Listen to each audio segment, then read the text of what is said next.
tell me, what do you think about these two lovely ladies that you've been working with? They're lovely. They're lovely. And you know what? Women supporting other women is like hail, you like high five. And they're beautiful women and they have, so much value to give. And I just love that we all met through you, actually. Don't tell anybody. Don't tell anybody, please. You're such a good networker. And especially in this community, to have people that are so supportive. And also, we keep in touch through the Instagram sort of, the, the channels of social media. But I love working with these ladies. We were very excited to be here today. Thank you. You have no idea what you're in store for. You have no idea. I've been doing it for over a week. You have no idea. I got my watchdog with me. Careful. I know. Oh yes, I see that. I see that. Layla has dogs as well. I do. Did I just say that? I meant to say Lila. You Listen, did. I know. I was going to correct you anyway. Don't worry. No, I've no problem wait. correcting people now.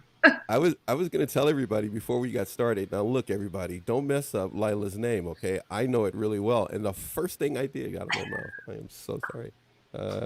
Anyhow, so Lila, please share with us, all of us, before we get started here, your thoughts. We've got four people Well, it that honestly have joined. makes me warm and fuzzy that we're all together here on a Saturday. Kind of a gloomy day in LA, which is unusual. So I'm not Yeah, complaining. It's yeah, okay. But I looked forward to it the whole time. And we've been talking about this for a couple of months now. And you know what? I think that magic really happens when we, just put our minds together and we really share not only our personal stories, but the stories that, we hear through our clients, and we're learning constantly through our clients. Always a different story. And I think, I'm learning from them all the time. So I'm learning from these lovely ladies and you, Paxton, because you interview so many amazing people in general that are just, sharing such great tidbits of information and help us coach others. So I thank you. And I'm so happy that we're all here together. Why did you do that? You had Are you, told me, are you crying? Flora. I don't know what you're gonna say now, or whatever it is. Hold on a second. Yeah, I want to just thank you for introducing us all and bringing us all together. And I'm super excited to. We don't get, I don't think, a lot of opportunity, especially in this day of working from home and being on Zoom, to connect with people in our own industry. Yeah, we're very lucky that we're here. We got brought together, and I love this topic. So, moreover, We I'm are excited to going chat about it. to. I apologize for that little lag, at least on my end. Please forgive me if I do that as we go through the show. For some reason, a little lag in my ear. Um, i- if if we can, I want everyone to know, if you are watching this, and a number of you watch these shows back because they are over an hour long. So we constantly, through our analytics, see people keep coming, dipping back in. As many of you have told me, you watch this uh, channel on your lunch break, or you watch it on your 10-minute, 15-minute breaks. So you're getting bite-sized information as you can. I truly appreciate that. But what I want to do today is discuss three fundamental aspects when it comes to divorce: trauma, the healing aspect of it, as well as moving on, or as we often say here on NARC Abuse TV network, NATV, is moving forward. Uh, Being able to move forward is quite challenging when a person goes through a divorce. But all three of you specialize in getting individuals to understand about relationships, the dynamics of it. Yes. Okay. So working together, we're going to be able to discuss these aspects. We will no doubt get Flora back in a moment or two. But right now, if we could, hello to you, Denise, for being here. I truly appreciate it. My I mic have to was tell on, you, wasn't wait, it? I got a good, wait, I got a good one for you. Wait, I saw the message you just sent me. I just saw it, but I have to, everybody's going to go like, what are they talking about? What's going on? We have a private chat, by the way, during the show. So I just saw the message. But I do want to say Sorry. this. This is how funny this is, Flora. As soon as that video was playing at the intro, I had the same issue. Oh. It's the same thing. It's like, I cannot My believe somebody. Yeah. yeah, my son can't open the door for some reason. So yeah, Well, sorry. you know, Excuse me. all three of you are hardworking moms running your business, so you know you have to do everything sometimes. That's the way it works. I'm going to put something up on the screen as we begin our show here, and let's see here. We have an article from Psychology Today that we're going to be looking at. This will be momentarily up, and then we'll get to the article in essence that deals with coping with divorce, the trauma, the healing, and as Francis Cohen puts it, moving on. And the article really touches on the fact that, throughout this process, as an overall of what this article is talking about, there is a need for patience. There's a need to go through a process. She mentions divorce can be one of the most stressful, emotional, traumatic processes you will experience. We're going to get into that.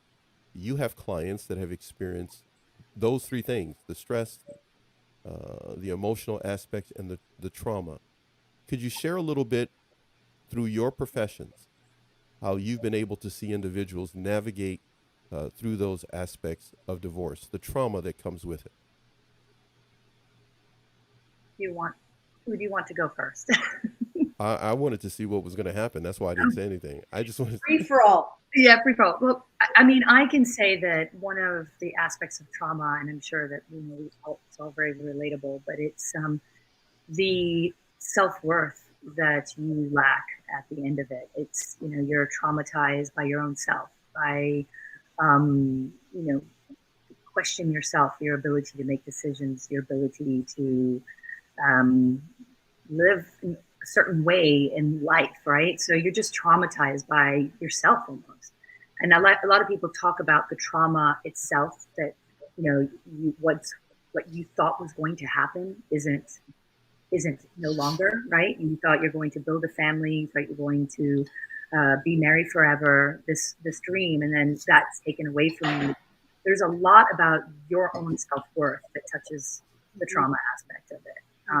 And that would be my take that I see even in my clients. It's they're traumatized by the decisions they made. How could they trust the person that they were with that are no longer, especially if they've been hurt and burnt? And how would they move on to somebody else, right? So that would be the biggest thing on the trauma part. And then I'll let somebody else take it over. Yeah. So, I mean, that's a great thing to talk about in terms of that self-worth. And, with my clients too, they feel very, they lose their footing, they lose their confidence. They don't really know who they are. And whether it is like so much trauma or whether it's just in terms of like, who am I now? Who are my friends? Where are my interests? I stood by somebody for X amount of time. I put my career on hold.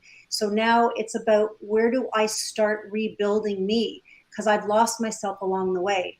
And that itself can be very traumatic, because where do you begin? What are my skills? Maybe somebody did put their whole life on hold for something, that they thought was going to be something else. And so that starting point of, now what? I have this whole life ahead of me and I don't have anything. And that's scary. That's just really, really scary. I in fact think that the almost the sadder part is watching somebody trying to figure out to get divorced, because at that point they are so low and they are so desperately clinging on to the relationship in hopes that it will give them back their sense of self-worth. And their sense of self-worth is so low that the only thing that they find their self-worth in is having this relationship. And that, we can talk about attachment styles here if you want, but a lack of self-worth is the one common theme of all the insecure attachment styles. Even though it differs in certain ways, but a lack of self-worth is ultimately underneath all of that. So if we're speaking of a lack of self-worth, self-worth, then a person, if they have an anxious or an avoidant style, whatever it may be, the self-worth is the driving, you're saying, it's the driving undercurrent that's going to be really leading the way. If they don't work on their self-worth, if me, let's pick me for an example. If I'm going through that situation, then my self-worth means if it's low, I got to do something. I got to do something. I got to get out of this. The pressure builds if I got that right. You're the professional. I'm not. So is that kind of what you're saying? Well, it's different for different attachment styles, right? So if you're anxious, yes, you constantly feel like you have to do something. You constantly feel like you have to fix, right? You become kind of the fixer in the relationship, or the person who's, constantly trying to like work on things and constantly trying to make something happen, because you feel like if you do something, then it kind of comes back to what people don't realize is it comes back to your nervous system, but they're constantly trying to fix so that their nervous system can be calm. But what they don't realize is they can calm their nervous system and then make better decisions, right? Okay. But that's for the anxious style. For the avoidance style pulls away because they're so afraid of being hurt, right? So they go kind of in an opposite direction, but it's still stemming from the same problem. It's still stemming from the fear that they're not good enough to be loved, right? And then for the fearful avoidance style, the other insecure attachment style, it stems, they also have just a very low sense of self-worth, and they also don't trust people. So, it comes up in kinds of like both sides of the coin for them. They vacillate between the two other styles. We're looking at a situation that it's more than just a divorce. It becomes a lot more once a person starts to unpack some of the things you're talking about. Matter of fact, let's do this. Here we go. I think we've gone 16 minutes. I think that's enough time for all of us to have, at least me. Let me rephrase that, for me to wake up. So I think I'm awake now. Let's go here. Let's do this. Coping with divorce, this Psychology Today article, I'm just going to say from the Love Doc, because that's the name she goes by. We're going to go here into this section, but why is it so painful? She begins to talk about this, similar to what you're speaking of. This loss of hope and dreams is coupled with other losses, that the losses of the relationship, your identity as a married man or woman, loss of support, whether financial, emotional, or social, they come into play. In your practices, in your dealing with individuals, clients that you've dealt with, you've seen them go through these aspects of feeling lost. What words of advice for someone that's watching this right now, or that's about to embark upon this process, this path of ending this marital contract, this agreement, this relationship, and they're feeling lost? I think the first thing that, is not to be so hard on yourself and know that it's a journey. There's no quick fix in feeling great again. There is a loss, and there's a grievance process. And that process, know that, there's going to be ups and downs in it. But that wave, that discovery of self is so important for not only any other relationship that they have, but for themselves, right?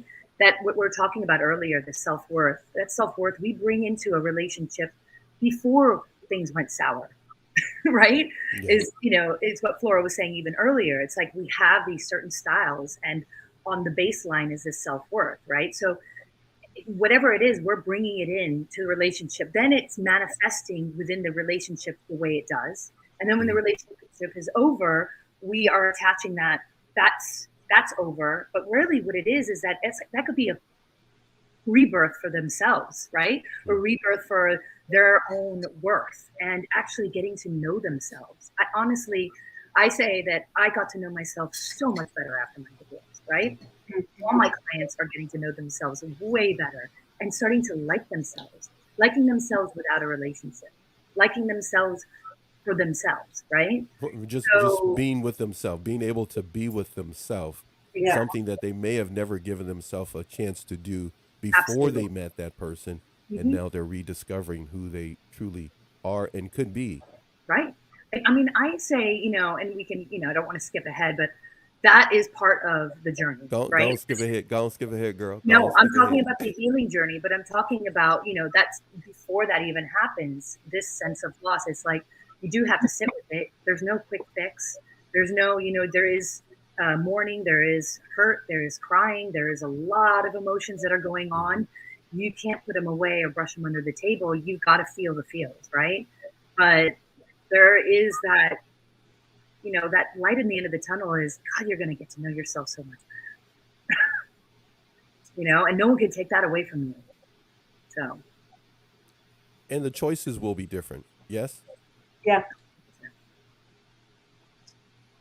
This is the quietest I think I've ever heard all three of you.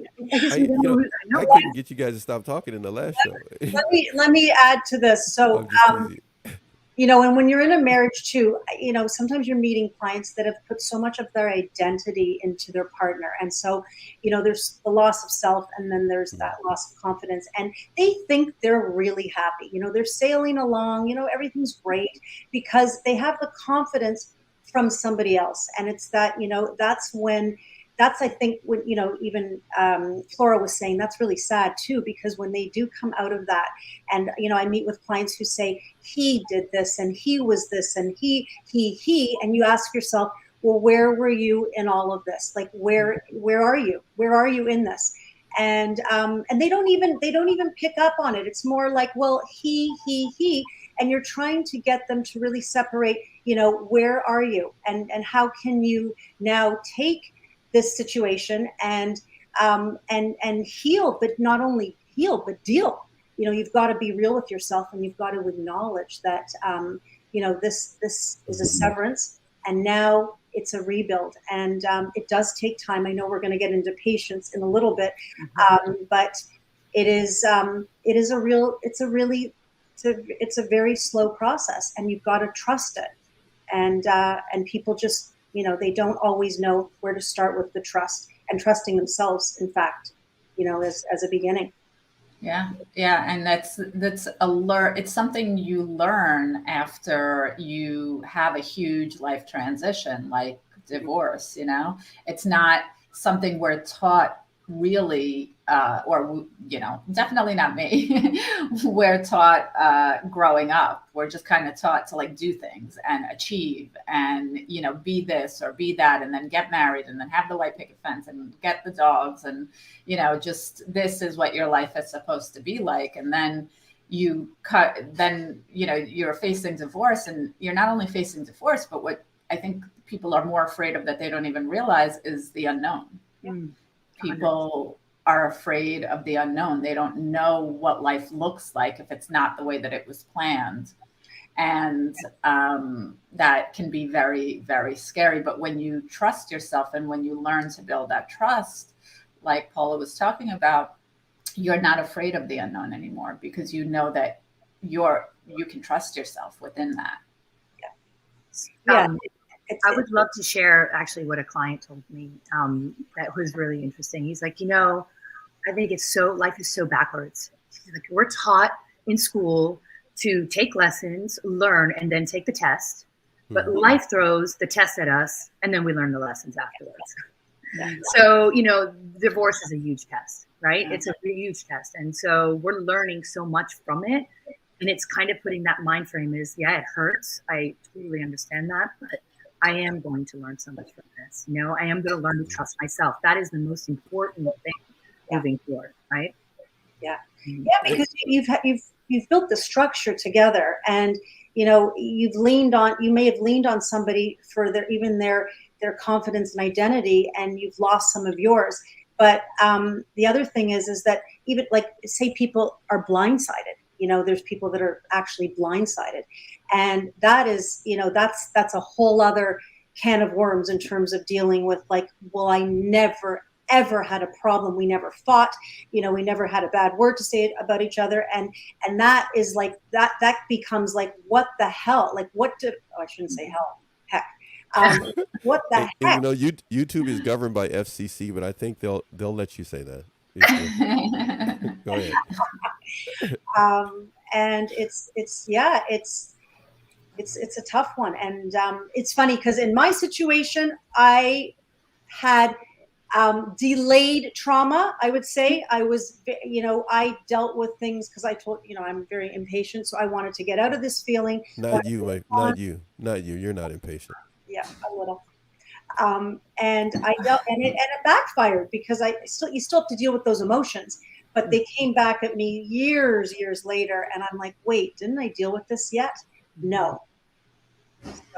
So and I'm sorry. Go ahead, please, Flora. I was just going to say that I think that is the key, what you just said right there. It's that when people don't deal with their trauma, it gets stuck, and you are going to have to deal with it at some point. So the sooner you actually deal and feel the feelings and go through the pain rather than suppressing it so that you can just move forward, the quicker you'll learn the lesson and the quicker you'll get to the other side of where you need to be. But suppressing it, it's just stuck energy that turns into physical ailments, psychological ailments, inability to make relationships with other people. I mean, it manifests in all kinds of ways. It's a snowball. It becomes a bigger ball. And then and then it impacts your life in all different ways, and you're not really sure what it is. And it catches up with you. So I know for a fact myself, this was something that took some time, and it delayed again. So there you go, trying to take the easy road, and you end up taking the harder road.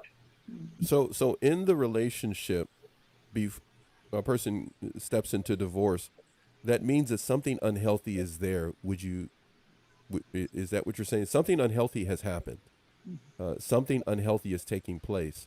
So the healthy part of getting that new life, similar to what the article is highlighting there, the Love Doc says, you will heal and create a new healthy life. But she does emphasize exactly what all three of you are truly saying right now. A person needs to grieve. A person needs to go through this process of letting the unhealthy go away and filling that void of getting rid of the unhealthy with healthy, but not becoming impatient. I don't think of you as impatient, Paula. I think of you as a go-getter. So, but when a person is maybe a little anxious, they're accustomed to avoiding an argument, they may start to do that with themselves, be anxious with themselves. They may avoid different things they need to go through. You're saying a person, actually, Laila, you said it earlier, we have to sit with it. That can be hard. Yep. Very hard. Also, you don't know what you're sitting with sometimes. And I find this a lot, No, you can't do that. You can't just drop that bomb and then keep going. I wanted to interrupt Flora a few times, but I said, so I'll pick on you. So she was dropping bombs. Paula's dropping bombs. You guys are like, hey, we're all waking up. I mean, okay, don't you want us to drop bombs here? What did you just say? That was really cool. And Flora, the same goes for you and Paula, all of you. Well, it is hard to know what you're sitting with. Listen, you've been living in a construct, right? And not knowing yourself. So if you don't know who you are intrinsically, what you want, your desires, your trusting, yourself, all those things, then you don't know what you're sitting with, right? You're sitting with something that the construct it's over, and that hurts. And it's really hard. It's even harder to sit with yourself and get to know yourself. I mean, it's scary. It is really scary. When I ask clients, what do you want to feel? How do you want to feel? I don't know how I want to feel. I don't want to feel like this. That's all they keep saying, right? Or what do you want for your life? I don't know what I want. I want what I had. It's like they keep going into because it was a construct that they created for themselves. Yeah. So, right? Go on, Flora, because I know. Yeah. No, I thought somebody was saying something. No, but I think that's where it is really difficult sometimes to understand what you're sitting with. Right. But that same bubble that an individual could be living in, I'll pick me. The same bubble that I was living in, if it was unhealthy and we were feeding off the unhealthy, we have no idea what healthy tastes, smell, and feels like. Exactly. It can be what you just said. For one, we may not even know what it is we got to deal with internally. that we never dealt with before we met that person. And now we pounded maybe their internals on top of our internals, and we've got this unhealthy thing happening. My goodness, if there are children involved, and then in-laws, and it just, everybody, you got this big, Oh, don't bring up goulash. the in-laws. Don't bring up the in-laws. I don't know why I said that in front of her. I should have known better. Oh, Okay, we can do that on the third show. I've got a lot of Outlaws in-law and in-laws, articles yeah. we could talk about. But anyhow, there's a mesh of things happening that need to be unpacked. Flora, please. Sorry. No, never. I wanted to really touch on that familiar part, because what people don't realize, and what I learned, in this part of my life, is that the subconscious seeks the familiar, right? So you're constant, more than anything healthy, more than anything that makes you happy, more than anything that's good for you, it seeks what is familiar. So if you have some sort of negative patterning in your childhood, in your marriage, in your life, any place where you've gotten comfortable, you will seek it out, and your subconscious will try and keep you there. And that's why people stay in these unhealthy, negative relationships and try not to go out of their way not to get divorced, because again, they're afraid of the unknown. The subconscious is not only are you afraid of the unknown, just in general, we all are, but the subconscious is really afraid of the unknown, and the subconscious is trying to keep you in what it knows how to deal with.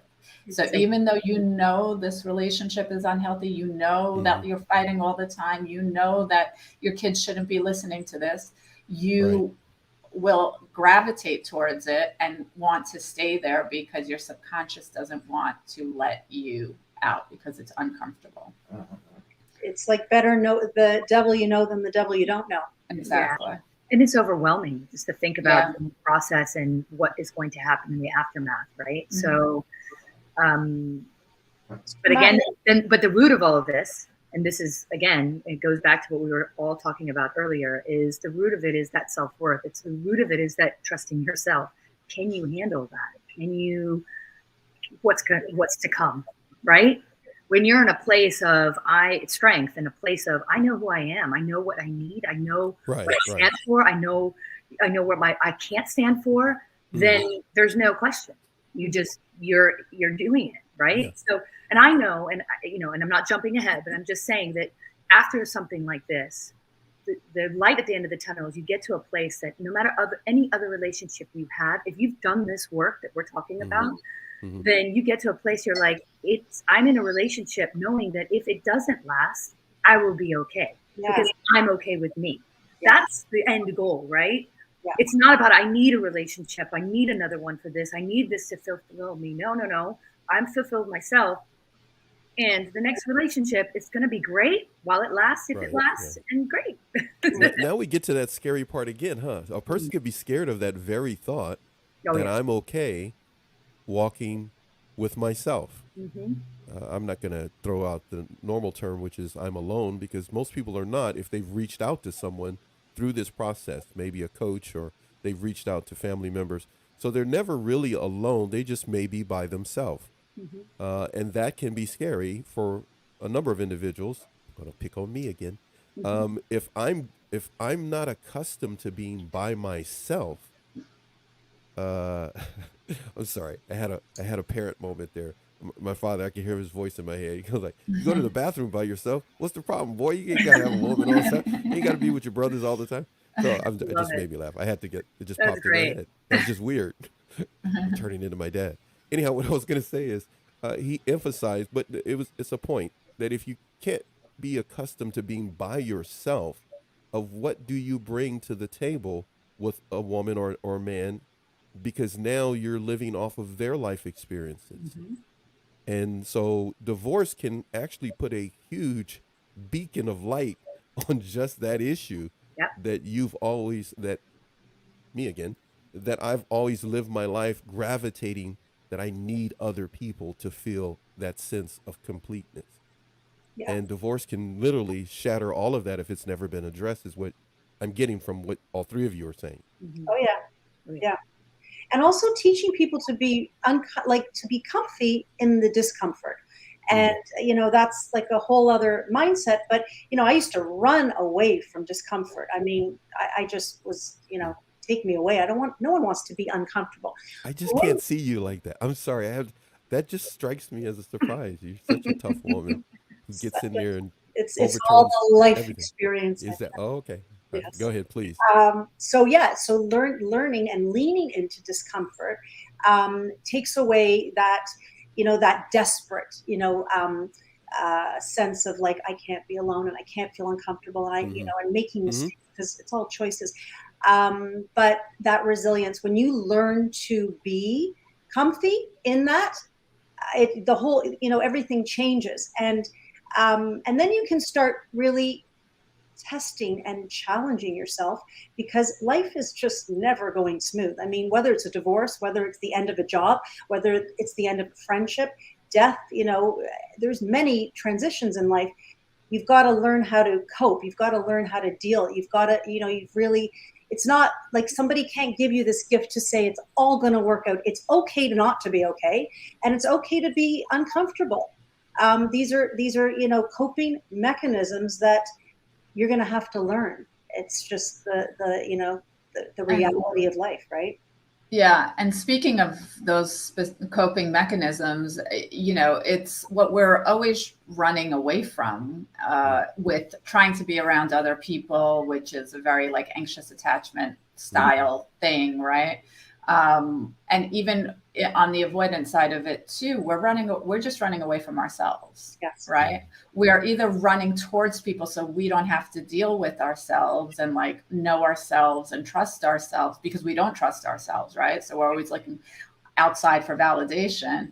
And even on the avoidance side, we are running from other people because we don't want anybody to see us, because we're deeply afraid that we're unlovable, And so all of these, you look at these people that are kinds of overachievers, or are always busy or always running and always doing something. And you're like, wow, that person's like so great because they're constantly like getting things done or whatever. Yeah. But, at some point, you start to ask yourself, like, well, what are they really running from? Why are they so busy? Yeah, right.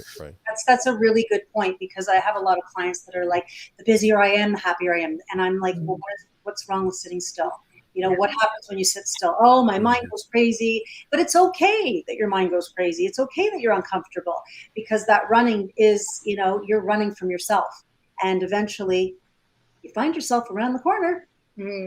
Boom. Facing yourself is a challenge, but I think you have to start like when you're going to the gym, right? So, or working out, you're like, okay, I always tell myself, I'm just going to do 5 minutes of a workout a day, and that's all I can handle. Yeah. Now I've given myself that challenge of saying, I'm going to ask a question a day. Like, I'm going to ask myself a question a day about me. Really, it's all about the feeling. So I tell my clients a lot, and even my friends, I'm like, why don't you ask yourself how you want to feel, not what you want to accomplish? How do you want to feel? Yeah. Right? Yeah. When I work out, I want to feel energetic. I want to feel healthy. I want to feel, that's the feeling. It's not the action, right? So it's like when we say, I want to be happy, I want to feel content with myself, I want to feel secure, I want to feel, all right, so what are the steps you're going to do to get there? Like, how do you feel that way, right? And so ask yourself the questions of, if you want another relationship, how do you want to show up? How do you want to feel? How do you want to feel in all the relationships you have, right? So it's really getting to know you rather than the other person or the construct of something. Yeah. Right? Not what a relationship gives to you, not what the relationships around you give to you. What are you giving to yourself in that? How do you feel in all of that? So, and that's part of the tools that, to get you there, to start thinking for yourself. And I love that, Laila. Laila, yeah. I know. Do not follow my lead. Yeah, I know. You got to. I got to know. I get it now. I get it, Laila. I love the idea of those small wins, though, because when you are starting, and I love the idea. Like, I do that too. I'm going to the gym for 20 minutes. I still feel great after 20 minutes. Right. I don't have to go there for an hour and a half and do all that. But it's those small wins that are celebrated and appreciated that makes a client makes people feel good, and it gives you that momentum, like you are actually pushing forward, and you're seeing some kind of results in the way that you feel. And it does, it's slow steps, small steps. Okay, now I have to tell you, there seems to be a rhythm taking place in which all of you are speaking so feverishly about things that you know and are passionate about. So I have to put this up. This section of the article from the Love Doc talks about, well, what some of you that are watching this and many of you that will watch it back later are experiencing in this moment. She highlights there is online support groups that can be helpful. Divorce Care offers support groups in your area. There are a number of ways to get a measure of support if you need it. And that's what you're experiencing right now. 3 individuals, these ladies, who are able to help you with some of the things they've just talked about. But what happens sometimes is the person can feel so traumatized by the event, a measure of shame and guilt can kick in. And from what all 3 of you are talking about, they start to uncover things that they didn't plan to uncover about themselves. And it can be hard to reach out to someone for help. What's your advice to someone? To reach out for help, I mean, it really depends on the person and the personality. It is sometimes very difficult for people to show up to the support group. Through Split FYI, we hold a Friday morning coffee talk, in Pacific time. And we have people from around the world that show up on there. Now, there are people that come in the beginning and they, put their camera off. They just listen and they learn to trust the environment. And I feel that every environment is very different. You have to see what fits for you, but there are lots of resources out there, mine being one of them. But it's a great, it's free. Come on now, you can't say it like that. No, yours is the only one until Flora speaks, and then hers is the only one. No, I'm just kidding. The Friday morning coffee talks. I mean, we've had people coming for over a year. We've got our regulars that say we look forward to it because you're learning. You're not always talking about divorce, by the way, but you're learning so many aspects from other people that are in the same boat, who've gone through it, going through it, are thinking about going through it. So there's all these different levels that, connecting with those minds is really important. And also feeling that, that sense of loneliness that you talked about earlier. You're not alone. Your feelings they're not unique to you. Unfortunately, a lot of people are feeling them, which is great because, it's great so you don't feel crazy, right? Very good point. Very good. I like that one. Because otherwise you feel crazy. You're like, am I crazy? Why am I feeling this way? Is this happening? And in that solidarity, there's always like that relief. And we've got professionals coming on there. I mean, I'd love, Flora and Paula to come on because we've got professionals, we've got people going through it and they're all just sitting and chatting. And it's a great, there's great comfort in all of that. And I recommend it. And I recommend that people aren't too afraid of it because really you're not on stage, right? You can sit and listen and see what's happening. And when you're trusting, then you can interject and you can tell your story if you want. If you don't want, you don't have to, but you learn a lot from other people. And I really learn a lot from the peers that are going through it as well. So I'm gonna stick my nose in here real quick and I'm gonna say this. I do not prophesy because I have no power, but I tell you, the live shows that you 3 can do together will be amazing. Yeah. Because you will be able to open up a door. This is just a teaser for everybody here, the show we're doing at this moment.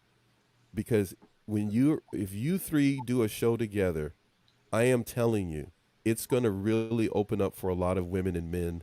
My goodness. I'm reading the chat. I'm sorry. It's jumping. Of the refrain is there. So please, everybody look forward. Create some pressure on all 3 of these women to get together and do something together. It's the way to go. Charlie's Angels. You can be Charlie. No. I'm too it is old so to be Charlie's Angels right now. Oh my God, so funny. I don't know about the Charlie's Angels part. Okay. But I know what you mean. But Paula. I want to be Jacqueline Smith, not Kate Jackson. Okay. That may be traumatic for you. We need to have a session with you. I have to talk to you. I'm going to segue here before we go back to the article and end the article there, because I want to talk about the children that are a part of this process. Of the refrain says, for a decade, he was walking on eggshells. These days, I fight the cat hair, and there is relief in that. So not having to fight, finding some measure of life after divorce is going to require a great deal of patience. But sometimes in the process of us going through something, we may not pay attention to the children. The children may get lost in that process and what they actually are going through and may or may not understand. The article touches on that. It mentions the fact that your children may feel confused, sad, anxious, and insecure. With that being the case, it may be hard for the parent, the person going through it, to be patient. They may want to try to end it so that the children can be able to have a measure of peace and stability. Mhm. But at the same time, they could be working with someone who is truly toxic or narcissistic and therefore want to drag it on because they could care less about what the children or you personally may be going through. Your thoughts on that? That's like so hard. We've already gone 45 minutes. I don't think we can go another 2 hours. So I knew This is a whole I just segment want in to stick that itself. in real This quick is before a we stop. Go whole ahead. show. Yeah. This is a whole But show. I mean, I'll say that it's so easy to forget because I know, I mean, I'll readily admit that I was not as cognizant of my kids at the time as I should have been. And it's so easy to get so involved in your drama with your husband, my husband at the time, that like you forget what is actually going on. You forget the bigger picture because you're so in the weeds about it. And it's not fair because I will say, as like, the attachment specialist in this conversation, that they're picking up everything, whether they're babies, whether they are toddlers, whether they are 16, 17 years old. They are picking up everything and learning from how you are and not what you're saying. You can come back to them, and it does help to repair with them and say, I'm sorry that you heard us fighting or this or that, but they are seeing your actions, and that is what they are learning. That's who they're learning to be. Yeah. So I can't explain how vitally important it is to consider them first before everything, and unfortunately I only learned all of this stuff after my divorce. Yeah, and you're right. Kids are really smart at any age. They really pick up the vibe. They pick up on how you're feeling and how you're connecting and communicating with each other. And again, too, that wasn't my finest hour. My kids were really, really young. So I figured, they're not going to pick up on any of this. They're too young. And you know what? You get selfish, and people get selfish because it's like, I need to be okay. And I need to be, all right before, anybody else. And listen, it's a whole other show, but it's a tough one. And yes, kids pick it up. So be very, very careful how you model your behavior when you're going through something like this. I would just add one thing though, is I don't, and I know, because I do think that we should do this in another show, but go a little bit more, deep into this, into what you can do, because this is something that comes up all the time. People, there's a guilt in parenthood as is, then add divorce into it, and there's a whole other layer of guilt, right? And I think that being hard on yourself as a parent is not going to help, right? No. So, and so what, we're not perfect, and Right. But owning up, like Flora said earlier, owning up to what you've done wrong. Okay, that I 100%.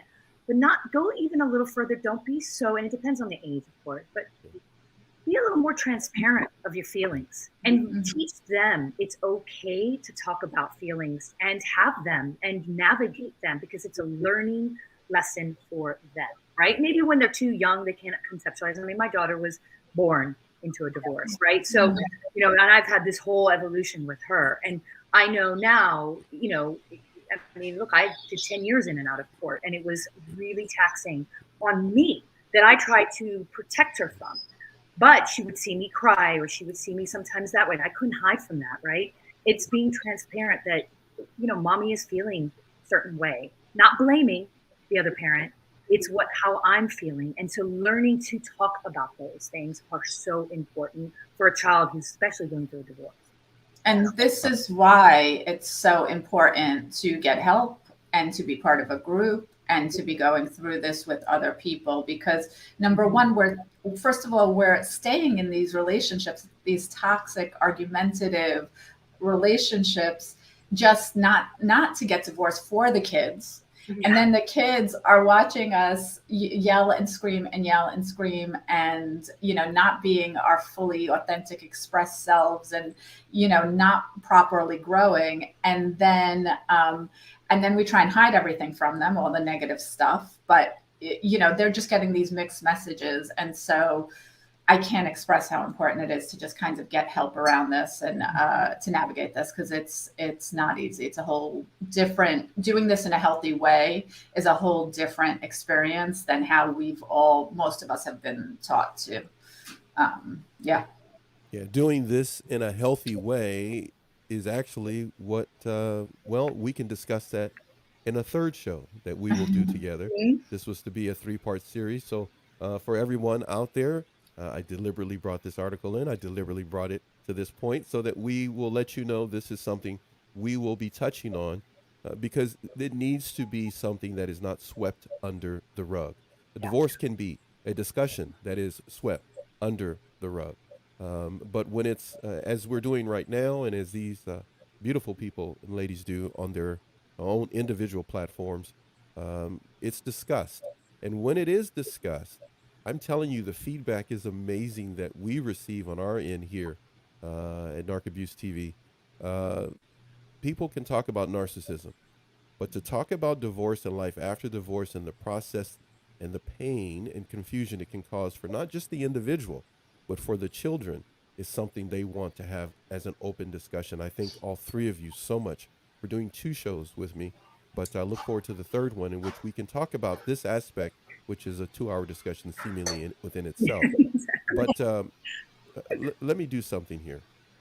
We have gone 51 minutes, and so we're going to be ending the show pretty soon. But I'm going to pull some things in of the refrain. Thank you for being here, Denise and others that have passed through. I'm going to pull up something here because I like you guys. Awesome. We like you You're too. totally cool. I am going to pop this up on the screen. Ready? This is from Laila. Let's get this straight, people. You got to say her name right or I'll come looking for you.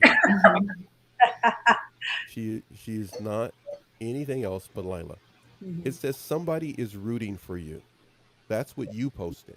But I am putting this out to all 3 of you. When you were going through your process of a divorce and life experience, who was rooting for you? It's up to you whether you want to say their name or not. But who was rooting for you? What were the characteristics that a person should be looking for someone that is rooting for them, so that they're not confusing that with someone who, is just trying to make them feel guilty and shame them? Somebody who holds you accountable, is a good friend, is kind, holds a space for you to be real, to not feel ashamed for feeling the feels that you have, who cares for you and holds that loving space. But it's even a step further is holding you accountable for certain things. Because what I found, there was a difference. We all have great friends and family who are going to be rooting for us. Now, the difference between friends, and I didn't have a divorce coach, and I wish I did. And that's why I became one. I was like, I'm going to be what I wish I had for myself, right? Going through it. Awesome. And that was my, goal in life, is to make sure I could be there for people the way that I wish I had somebody there for me. Because what happens is friends are going to be in your side, in your camp all the time, but they can also fuel the fire and keep you where you are, right? I had one friend who honestly was old dust to me because she called me out. Oh, wow. And she did the magical thing, right? She, about a year in, looked at me and said, I love you so much and I pain for you. However, I don't want to hear any more about your ex and your situation because you haven't asked me how I'm doing in so long. And how can this be a good relationship if you haven't asked me? And by the way, you're still living in that story. And she was 100% right. I was still living in it and I wasn't doing anything about it, right? So that flipped the switch and flipped the narrative. And that, thank God for that friend. But not everybody has that friend that does that.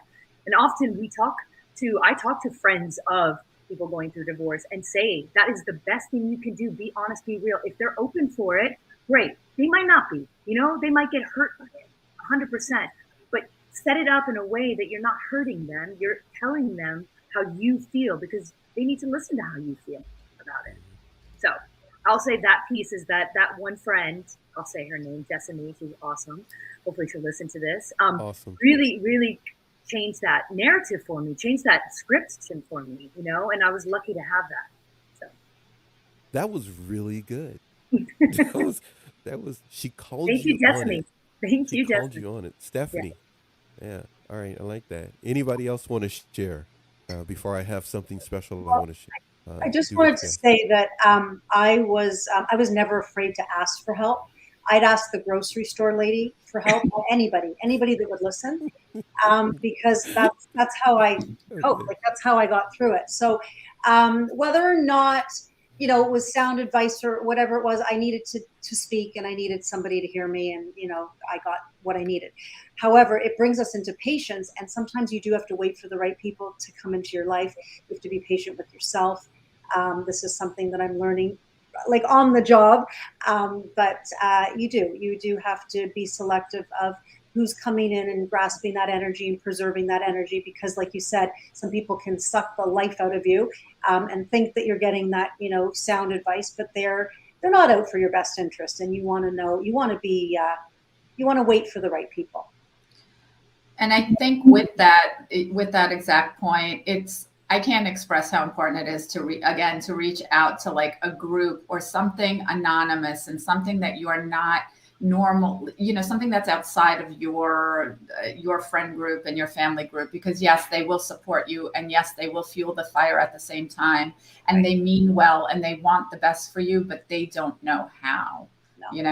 And so when you reach out to a coach, when you reach out to a therapist, when you reach out to a group of some kind, these are people, they don't have any skin in your game, Wow. and they really can help you to navigate things with, also with so much understanding, because they're going through something similar, or at least they're trained to help, So, I don't think that I would have come to where I am without have had that experience myself.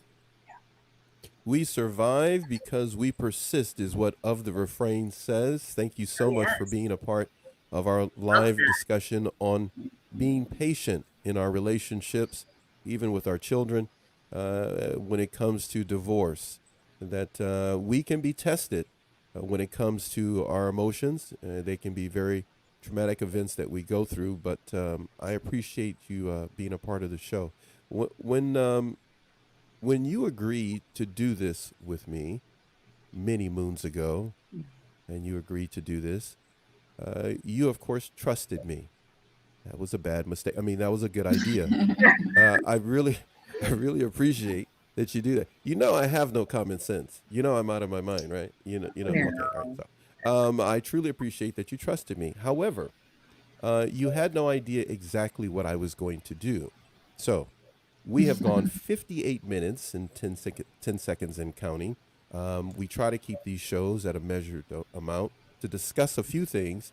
And then I want everyone, viewers, to go back to each one of you. So you all three know this. I'm just explaining it to our viewers, because our viewers are taking us into their homes and watching this in all types of ways.